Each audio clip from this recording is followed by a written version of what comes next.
Chào tất cả anh em, mình tên là Ngọc Lượng, mình ở Tây Sơn, tỉnh Bình Định.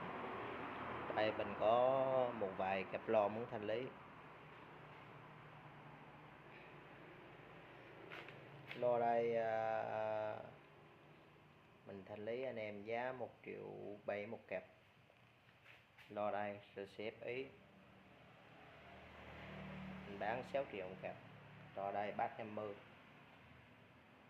còn 100 mình bán giá 1.700.000 một cặp. Lô đây 1.600.000, lô đây 1.800.000, lô đây 1.600.000, lô đây 1.900.000, lô đây 1.700.000. Hai cặp lô này 1.500.000 một cặp. Lô bát 30 thì mình bán giá 2.600.000 một cặp. Anh em có nhu cầu thì liên hệ.